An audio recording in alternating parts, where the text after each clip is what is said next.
पता नहीं वैशाली, लेकिन जब से हमारी शादी हुई है तब से तुम बहुत बदली बदली सी लग रही हो। तुम्हारा बात करने का तरीका, तुम्हारा बिहेवियर बिल्कुल तुम्हारी बहन की तरह हो गया है।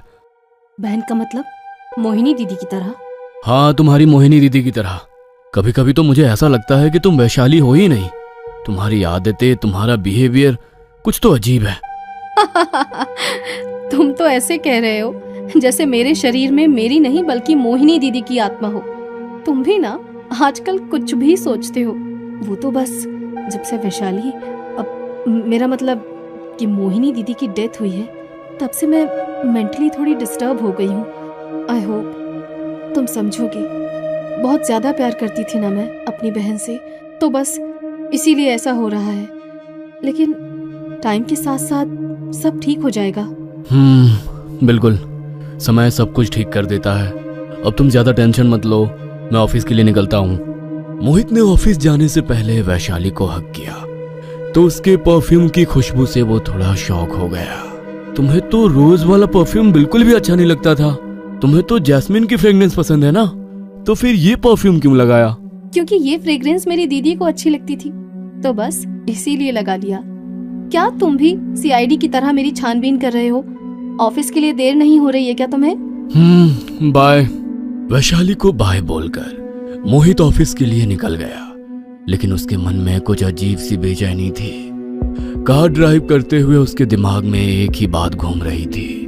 वैशाली को रोज की फ्रेग्रेंस पसंद थी, लेकिन वो जब भी उसे लगाती थी तो उसकी एलर्जी ट्रिगर हो जाती थी और बार बार छींकने लगती थी। तो आज ऐसा क्यों नहीं हुआ? पता नहीं ये मेरा वहम है या क्या है, लेकिन कुछ तो अजीब हो रहा है। शादी के बाद मोहित वैशाली के साथ वो कनेक्शन फील नहीं कर पा रहा था जो शादी से पहले उसके साथ वैशाली का कनेक्शन था।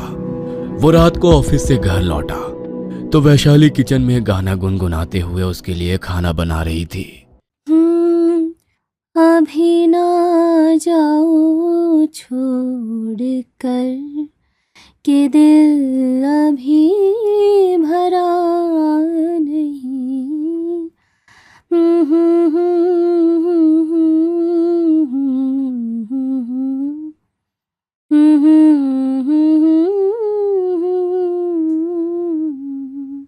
मैं तो वैसे भी तुम्हें कहीं छोड़कर नहीं जा रहा माय लव। अच्छा ये बताओ कि तुम मेरे लिए खाने में क्या बना रही हो? तुम्हारा फेवरेट तवा पुलाव। बहुत पसंद है ना तुम्हें? हाँ पसंद तो है बहुत, लेकिन कुछ नहीं, तुम खाना लगा दो। मोहित और वैशाली खाना खाने के लिए बैठे। वैशाली ने एक ही प्लेट में दोनों के लिए खाना डाला और मोहित के साथ खाना खाने लगी। अरे तुम ये खाना क्यों खा रही हो?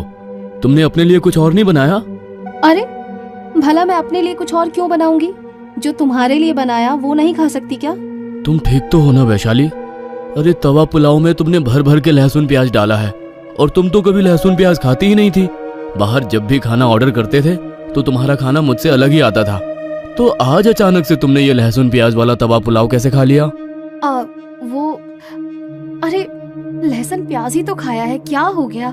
पहले नहीं खाती थी, लेकिन अब जब हम दोनों एक साथ ही रह रहे हैं, मतलब हमारी शादी हो चुकी है, तो कुछ आदतें बदल ली है मैंने। तुम ज्यादा मत सोचो। मोहित वैशाली की हरकतों को इग्नोर करना चाहता था, लेकिन चाहकर भी उसे इग्नोर नहीं कर पा रहा था। रह रहकर उसे लग ही रहा था कि वो वैशाली के साथ है। उनकी शादी को 1 महीना बीता। मोहित को वैशाली के पास जाना भी अब अच्छा नहीं लगता था। पता नहीं क्या हो गया है मुझे। जिस लड़की से हमेशा इतना प्यार किया और जब उससे मेरी शादी हो गई है तो उसके पास जाने का भी मेरा मन नहीं करता। क्या करूं मैं, कुछ समझ में नहीं आ रहा। ओफो, गाड़ी की चाबी तो मैं ऊपर ही भूल गया। अब फिर से ऊपर जाना पड़ेगा। मोहित अपनी गाड़ी की चाबी लेने के लिए ऊपर गया। उसके कमरे का दरवाजा हल्का खोला था तो वहां से उसकी नजर अंदर पड़ी तो वैशाली आईने में खुद को निहार रही थी। लेकिन मोहित ने आईने में जो देखा वो देखकर उसकी रूह कांप गई, क्योंकि आईने के बाहर जो वैशाली लग रही थी, आईने में उसका प्रतिबिंब कुछ और ही बता रहा था। आईने में उसकी बहन मोहिनी का अपाहिज शरीर दिखाई दे रहा था। मोहित दरवाजे से पीछे हट गया और बिना आवाज किए सीधा वहां से चला गया। वो बहुत घबराया हुआ था। रात को वो वापस जब घर आ रहा था तो रेड लाइट पर उसकी गाड़ी पर किसी ने नॉक की। उसने देखा तो एक साधु बाबा उसकी गाड़ी का शीशा खटखटा रहे थे। मोहित ने जल्दी से गाड़ी का शीशा नीचे किया और बाबा को कुछ पैसे देने लगा। मुझे तुमसे ये पैसे नहीं चाहिए बेटा, लेकिन तुम्हें कुछ बताना चाहता हूं। सुबह तुमने जो देखा वो सच था, लेकिन अब तुम्हें उस सच का पीछा करना होगा।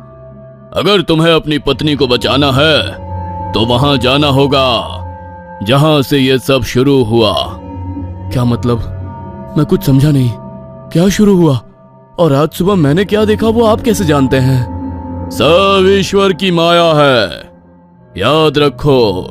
यह सब जहां से शुरू हुआ है खत्म भी वहीं से होगा, वहीं से होगा। मोहित बार बार साधु बाबा से पूरी बात जानने की कोशिश करने लगा, लेकिन इतनी देर में मोहित ने अपनी आंखें झपकाई। वो साधु बाबा ना जाने कहां गायब हो गए। मोहित घर आया तो बहुत बेचैन था। उसके मन में साधु बाबा की कही हुई बातें बार बार घूम रही थी। क्या हो गया है तुम्हें? इतनी देर से देख रही हूँ, ऐसा लगता है कुछ पूछना चाहते हो लेकिन पूछ नहीं रहे। अगर मन में कोई बात है तो बोल दो, बातों को कभी भी मन में नहीं रखा जाता। नहीं नहीं, ऐसा तो मुझे तुमसे कुछ नहीं पूछना।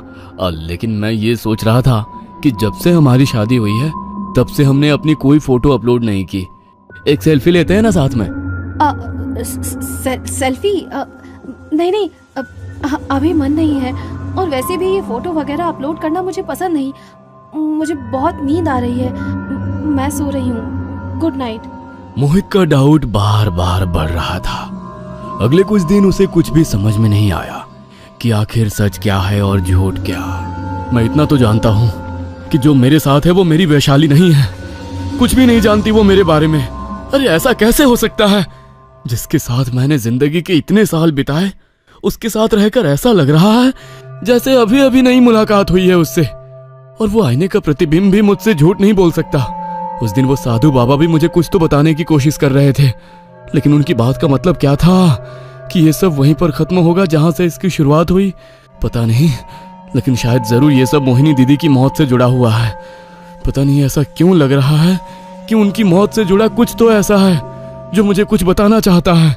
ये लो, मैं गर्मा गर्म चाय लेकर आई हूँ। और ये क्या, अपने आप से क्या बातें कर रहे हो तुम? और नहीं, कुछ नहीं।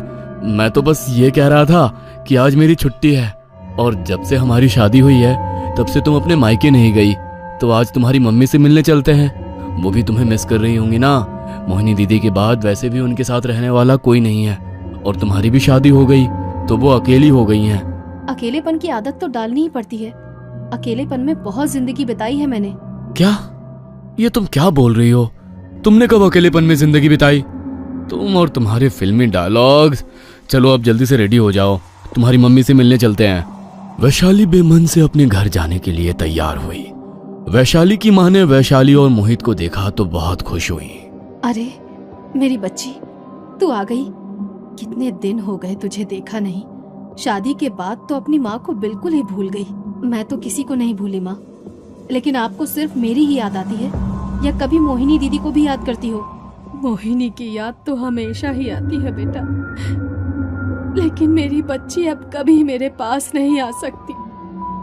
भगवान ने पहले ही उसे अपाहिज बनाकर उसे इतना दुख दिया था, और फिर इतनी कम उम्र में अपने पास बुला लिया।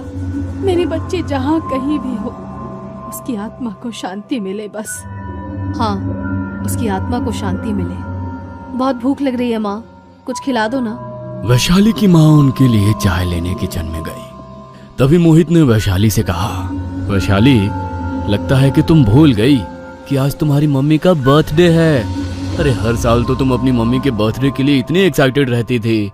लेकिन मैं समझ सकता हूँ कि मोहिनी दीदी की वजह से तुम थोड़ा डिस्टर्ब हो, पर मैंने मम्मी के बर्थडे के लिए प्लानिंग कर ली है और डेकोरेटर्स को भी कॉल कर दिया है।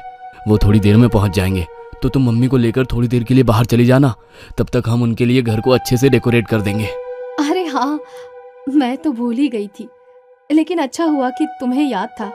मैं मम्मी को लेकर थोड़ी देर के लिए मार्केट चली जाऊंगी, तो तुम आराम से घर की डेकोरेशन करवा लेना, ठीक है?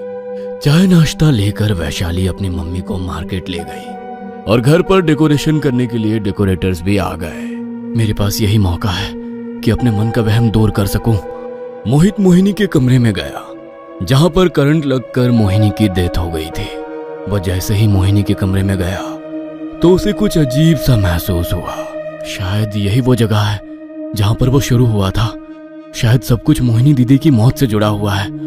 कुछ अजीब सा फील हो रहा है यहाँ पर। ऐसा लग रहा है कि कुछ छुपा हुआ है सच यहाँ। पता नहीं क्यों ऐसा लग रहा है कि कोई तो है जो मुझसे बात करना चाहता है। मोहित को उसका शरीर भारी भारी सा महसूस होने लगा। वो मोहिनी के बिस्तर पर जाकर बैठ गया। उसके बिस्तर के सामने ही आईना लगा हुआ था। मोहित ने जैसे ही आईने की तरफ देखा तो उसे सामने मोहिनी नहीं बल्कि वैशाली की आत्मा दिखाई दी। एक बार को तो मोहित को अपनी आंखों पर यकीन नहीं हुआ। उसने अपनी आंखें मसलकर दोबारा आईने की तरफ देखा तो फिर से उसे आईने में वैशाली की आत्मा दिखाई दी। मैं जानती हूँ मोहित कि तुम्हें अपनी आंखों पर यकीन नहीं हो रहा, लेकिन सच तो ये है कि तुम जिसके साथ रह रहे हो वो मैं नहीं हूँ, मोहिनी दीदी है। क्या? हाँ मोहित, प्लीज मुझे बचा लो, वरना मैं हमेशा के लिए यहाँ कैद होकर रह जाऊंगी। बस एक तुम ही हो जो मुझे बचा सकते हो। मैंने तुम्हें यहाँ बुलाया ताकि तुम्हें सब सच बता सकूं। क्या सच वैशाली? और ये सब क्या हो रहा है? इससे पहले कि वैशाली की आत्मा मोहित को कुछ बता पाती, वैशाली मार्केट से आ गई। उसने सबसे पहले मोहिनी के कमरे का दरवाजा खोला तो वैशाली की आत्मा तुरंत वहां से गायब हो गई। उसने बड़े ही अजीब तरीके से मोहित की तरफ देखा। तुम यहाँ पर क्या कर रहे हो? मोहिनी दीदी के कमरे में तुम्हारा क्या काम है? अब कुछ नहीं, वो टेप ढूंढने आया था, डेकोरेशन में चाहिए थी। यहाँ नहीं मिलेगी, मैं लेकर आती हूँ। कुछ देर बाद वैशाली की मम्मी का बर्थडे सेलिब्रेट हुआ तो बर्थडे सेलिब्रेट होते ही वैशाली वहां से निकलने के लिए कहने लगी। अरे बेटा, घर जाने की इतनी भी जल्दी क्या है? इतने दिनों बाद तो तुम आए हो, तो कम से कम आज रात तो यहाँ पर रुक जाओ। नहीं मम्मी, सुबह इन्हें ऑफिस जाना है तो वापस जाना ही पड़ेगा। अगली बार आएंगे तो रुकेंगे। अरे कोई परेशानी नहीं है वैशाली, मैं कल यहाँ से डायरेक्ट ऑफिस चला जाऊंगा। अगर मम्मी का मन है तो रुक जाते हैं ना आज रात यहाँ पर। मोहित के कहने पर वैशाली आज रात अपने घर पर रुकने के लिए तैयार हो गई। वो दोनों वैशाली के रूम में ही सो रहे थे, लेकिन मोहित को नींद नहीं आ रही थी। दिन में जो उसने मोहिनी के रूम में देखा वो उसे भुला नहीं सकता था, क्योंकि वो उसका कोई वहम नहीं बल्कि आंखों देखी सच्चाई थी। वो बस वैशाली के सोने का इंतजार कर रहा था। जैसे ही उसकी आंख लगी तो मोहित दबे पांव वहां से मोहिनी के रूम की तरफ गया और उसकी अलमारी खोलकर कुछ ढूंढने लगा। उसे होना तो यहीं पर चाहिए, लेकिन है क्यों नहीं? तुम इतनी रात का यहाँ पर क्या कर रहे हो और मोहिनी दीदी के कबर्ड में क्या ढूंढ रहे हो? बोलो। अरे तुमने वो बताया था ना कि अक्सर मोहिनी दीदी की कमर में बहुत दर्द हो जाता था तो वो पेन रिलीफ स्प्रे लगाती थी। अभी मैं बाथरूम में गया तो पैर स्लिप हो गया, इसलिए वो पेन रिलीफ वाला स्प्रे ढूंढ रहा था। पेन रिलीफ स्प्रे चाहिए था तो मुझे जगा देना चाहिए था ना, खुद क्यों तकलीफ लेते हो? मैं देती हूँ। वैशाली ने मोहिनी के कबर्ड से पेन रिलीफ स्प्रे निकाला और मोहित की कमर में लगा दिया। अगले दिन वो दोनों वहां से चले गए। मोहित ने वैशाली को घर ड्रॉप किया, लेकिन वो वहां से ऑफिस नहीं गया बल्कि वापस वैशाली के मायके आया। उसे देखकर वैशाली की माँ भी हैरान रह गई। अरे बेटा, तुम यहाँ पर? तुम्हारा कोई सामान यहाँ पर रह गया था क्या? नहीं माँ, ऐसी बात नहीं है, लेकिन कुछ बहुत बड़ा सच है जो हमसे छुपाया गया है। बस आप मेरा इतना साथ देना कि वैशाली को पता ना चलने पाए कि मैं यहाँ पर हूँ, और अगर वो यहाँ पर आ भी जाती है तो उसे मोहिनी दीदी के कमरे तक मत आने देना। क्या बात है बेटा, तुम दोनों के बीच सब कुछ ठीक तो है ना? हाँ माँ, हम दोनों के बीच सब कुछ ठीक है, लेकिन मैंने आपको जैसा कहा है प्लीज ध्यान रखना। बाकी मैं आपको सब कुछ बता दूंगा, थोड़ा इंतजार करना। वैशाली की माँ ने मोहित को आश्वासन दिया और मोहित सीधा मोहिनी के कमरे में गया। उसने वहां जाकर फिर से वैशाली की आत्मा को पुकारा, लेकिन इस बार उसे वैशाली की आत्मा दिखाई नहीं दी।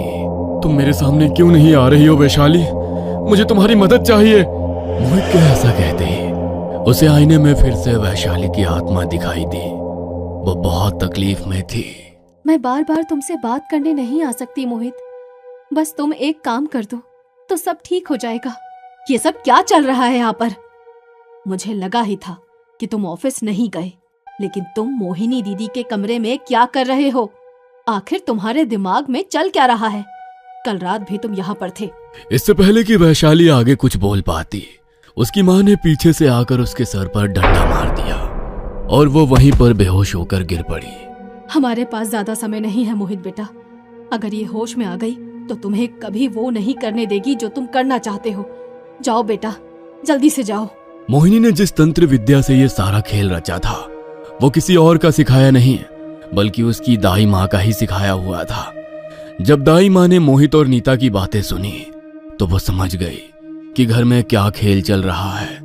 दाई माँ को शक था कि जरूर मोहिनी ने ही कुछ ऐसा किया, इसलिए उन्होंने नीता को सब कुछ बता दिया। मोहित मोहिनी की अलमारी में कुछ ढूंढ रहा था।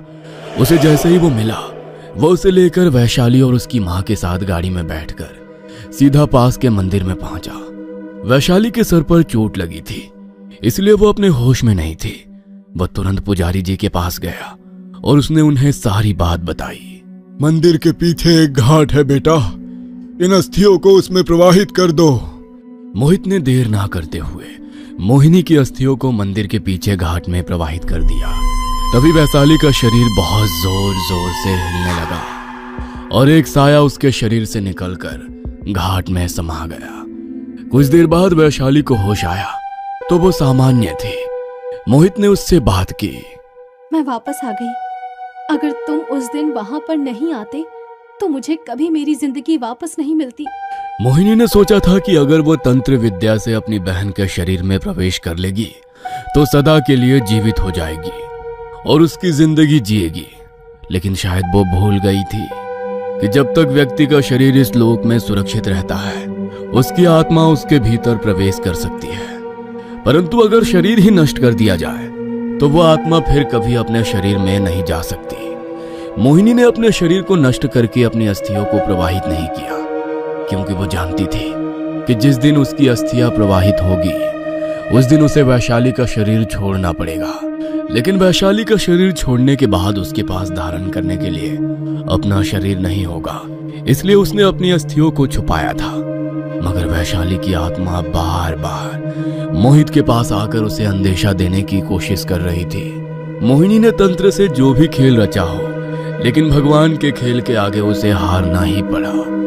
वो अपनी बहन की जिंदगी छीनकर उसका जीवन जीना चाहती थी, लेकिन ईश्वर इस तरह किसी के साथ गलत नहीं होने दे सकता। जैसे ही मोहिनी की अस्थियां प्रवाहित हुई तो उसकी आत्मा को भी वैशाली के शरीर से निकलकर मुक्त होना पड़ा और वैशाली की आत्मा फिर से अपने शरीर में प्रवेश कर पाई। तंत्र का यह खेल बहुत विचित्र है और इसे खेलने वाला अगर बुराई के रास्ते पर चला जाए तो अपना अंत स्वयं अपने हाथों से कर लेता है, जैसा मोहिनी के साथ हुआ। ये कहानी आपको अच्छी लगी हो तो हमें सब्सक्राइब करें, हमारा इंस्टाग्राम और फेसबुक पेज जरूर फॉलो करें। और हाँ दोस्तों, सब्सक्राइब करना भूलना मत।